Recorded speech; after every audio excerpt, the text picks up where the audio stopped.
She's lying about her arm. My husband's voice cut through the courtroom like a dropped tray of silverware. Every head turned. My attorney froze mid-sentence. My father-in-law nodded along like he'd rehearsed the moment in a mirror. I sat there in a sling I'd worn for 11 weeks, and the man I married looked me dead in the eye and told a judge I was faking it for sympathy. I opened my mouth to defend myself. Nothing came out. Not because I didn't have the words, I had 2 decades of them, but because grief has a way of stealing your voice right when you need it most. That's when the side door opened. A man in a plain gray suit walked in holding a thin folder. He didn't rush. He didn't announce himself. He simply walked to the front of the courtroom, nodded once to the judge, and said 4 words that changed everything. I operated on her. The room went silent in a way courtrooms rarely do. My husband's face drained of color. And for the first time in 3 months, I felt something other than exhaustion. I felt the truth arriving. But to understand why that folder mattered, you have to go back. Not 3 months. 14. My name is Diane Marsh. I'm 48 years old. For 21 years, I served as a physical therapist attached to a military hospital in North Carolina, rehabilitating soldiers who came home with shattered knees, rebuilt shoulders, and nerves that didn't work the way they used to. I didn't carry a rifle. I carried resistance bands, gait belts, and a stubborn belief that almost anyone could walk again if you gave them enough patience and enough reps. I met my husband Mark at a hospital fundraiser 18 years ago. He was a contractor who built accessible housing for wounded veterans. He had an easy laugh and a habit of remembering small details. My coffee order, my sister's birthday, the fact that I hated cilantro. For a long time, I thought that kind of attention meant he was paying attention to me. We built a good life in a quiet town outside Fort Bragg. No children, a choice we made together early on, but plenty of nieces and nephews who treated our backyard like a second home every 4th of July. Then I retired. And everything that had been steady for 18 years started to shift, slowly, the way a table wobbles before you notice one leg is shorter than the others. Mark's mother, Carol, had never fully warmed to me. She thought a woman's place was supporting her husband's career, not building her own. She never said it outright. She was too careful for that. But she had a gift for the kind of comment that leaves a mark without leaving fingerprints. It must be nice, having a job that lets you set your own hours. I suppose someone has to work with all those soldiers. After I retired, Carol started coming by more, then daily, then she stopped calling first. I told myself it was harmless. Grandparent energy without the grandchildren. I was wrong. It happened on a Tuesday in March. I was carrying laundry down our back steps when my foot caught the edge of a loose board Mark had been meaning to fix for months. I don't remember falling so much as I remember the sound. A wet, wrong-sounding crack from my shoulder as I hit the railing. The ER doctor called it a complex fracture dislocation of the humeral head. In plain terms, my shoulder had shattered in a way that would need surgery, months of rehab, and, as the surgeon gently put it, a realistic conversation about what full recovery looks like. I expected Mark to be scared, worried, present. Instead, within a week, he started asking questions that had nothing to do with my shoulder and everything to do with the insurance settlement from the contractor who'd installed our back steps. This could actually work out for us, he said one night, scrolling through a legal website. Faulty construction, negligence claim, could be 6 figures. Mark, I don't want a lawsuit. I want my arm back. You can want both. I should have paid closer attention to how quickly my injury became our opportunity. 2 weeks later, he told me he'd hired an attorney just to look into things. Then papers started arriving that I hadn't asked for. Then Carol started showing up with pamphlets about disability claims, talking about my shoulder the way you'd discuss a stock tip. I asked Mark to stop. I said I wanted to heal quietly, on my own terms, without turning my recovery into a courtroom strategy. That's when I found out the lawsuit wasn't against the contractor at all. It was against me. Mark had structured our home under a business trust years earlier. Something about liability protection, he'd said at the time, and I'd trusted him, the way you trust the person who handles the parts of life you don't want to think about. What I didn't know was that trust made me, technically, a liable party for the property's condition. And somewhere in those months of hushed phone calls and closed laptop screens, Mark's attorney had quietly filed a claim naming me as the negligent party, the one who should have reported the loose board. I found out by accident, the way you find out most things you weren't supposed to know. A certified letter arrived addressed to both of us. Mark was at his mother's. I opened it alone. Inside was a formal notice, a civil claim seeking damages, alleging that I had failed to maintain safe conditions on the property, resulting in injury. My name was listed as the defendant. I read it 4 times before it made sense. My husband, the man I'd built a life with, had a lawsuit prepared against his own wife's shattered shoulder, so that his mother's trust, which technically insured the property, could pay out a settlement that would land, eventually, in accounts I didn't have access to. When I confronted him, he didn't deny it. He just sighed, the way you sigh at a child who's asking too many questions. It's not against you, Diane.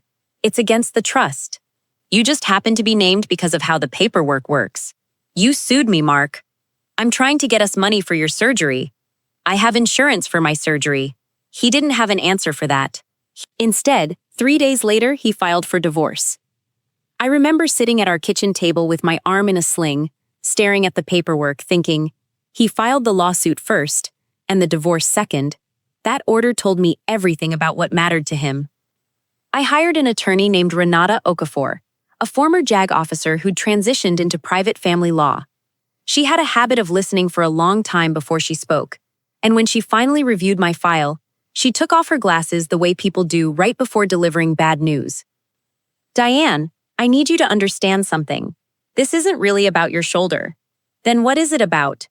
It's about making sure nobody looks too closely at where the settlement money is actually going. She was right. Within days, we discovered the negligence claim wasn't filed against homeowners insurance at all.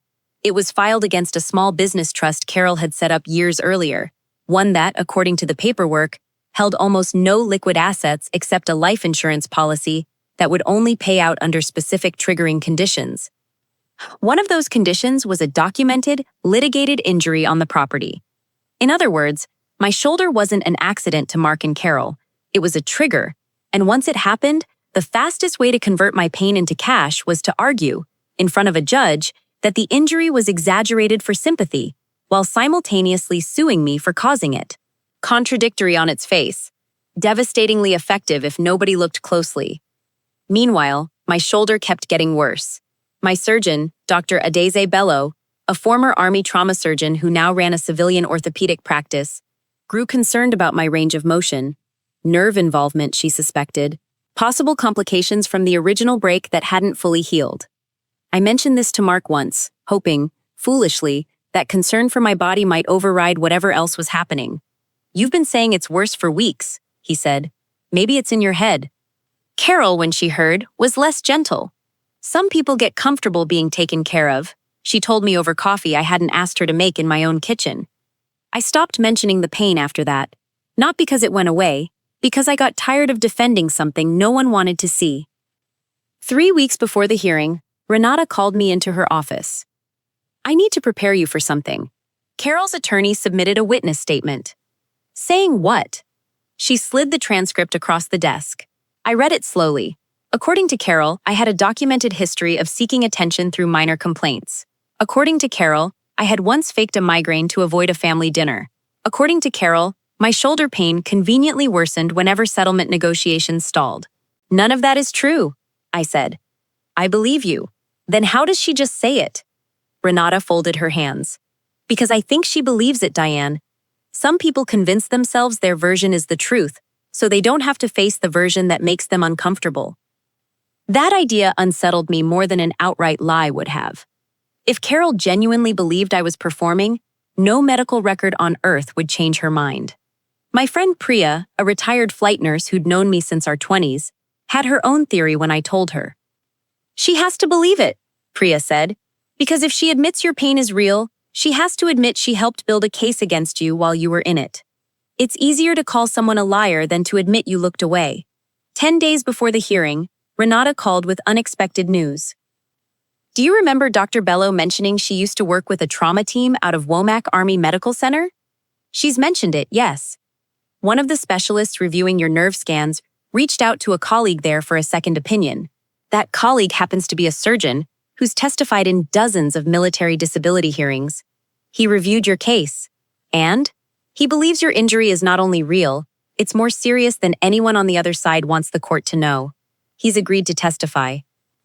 I felt something crack open in my chest. Not pain this time. Relief, maybe. Or the first flicker of hope I'd allowed myself in months.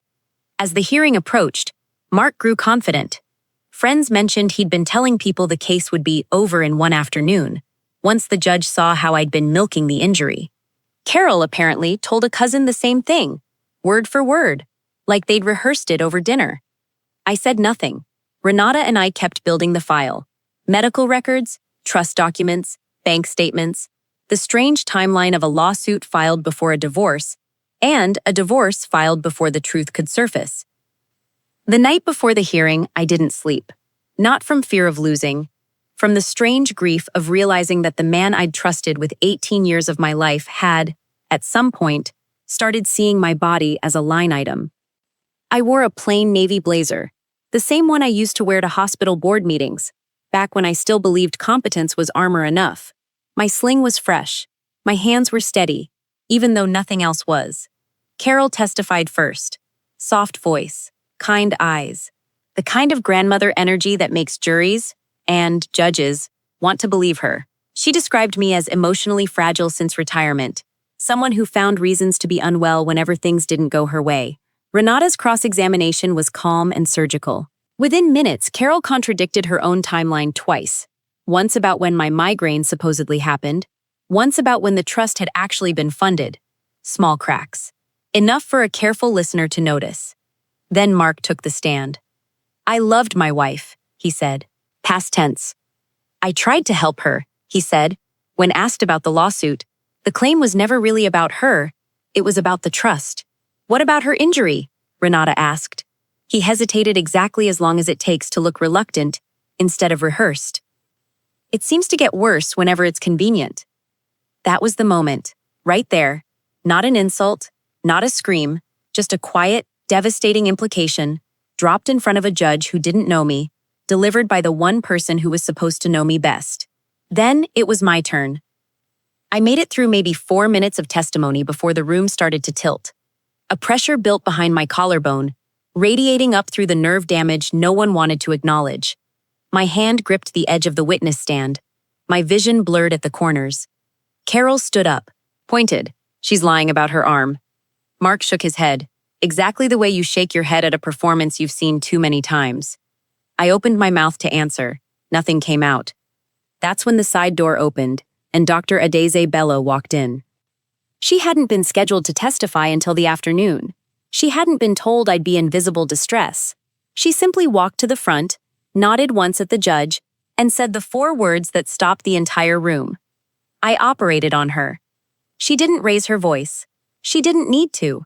She opened the folder, pulled out post-surgical imaging, and calmly explained, in the plainest medical terms possible, that the nerve damage in my shoulder was not only real, it was progressive, and that stress and prolonged litigation were actively making it worse.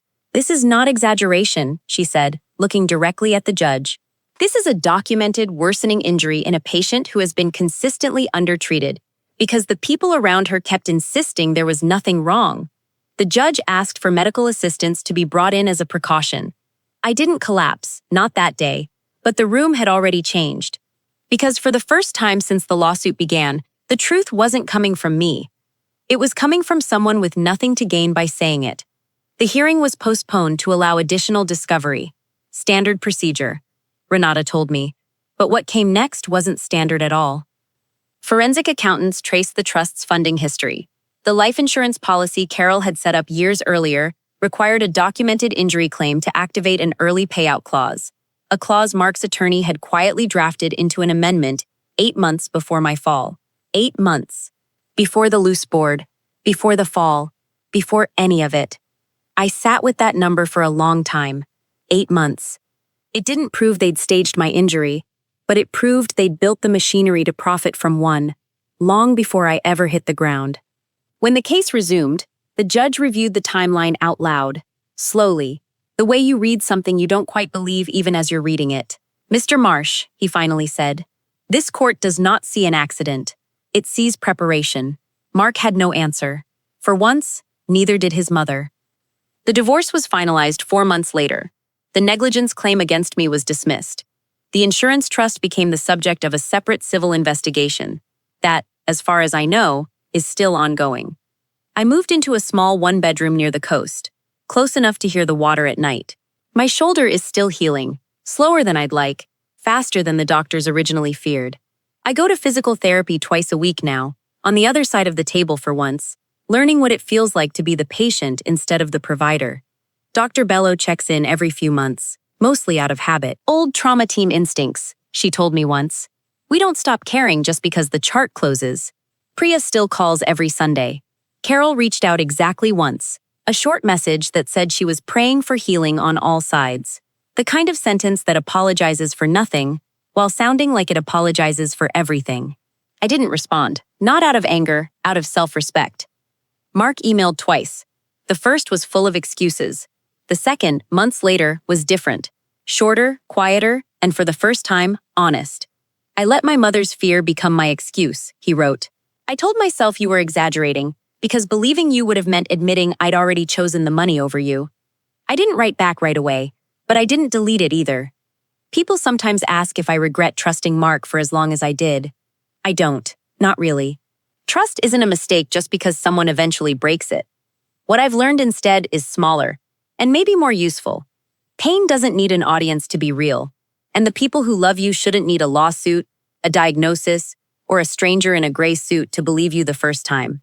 If you're in pain right now, physical or otherwise, and the people closest to you keep telling you it's convenient, or exaggerated, or timed for attention, I want you to hear this clearly. You don't need permission to trust your own body.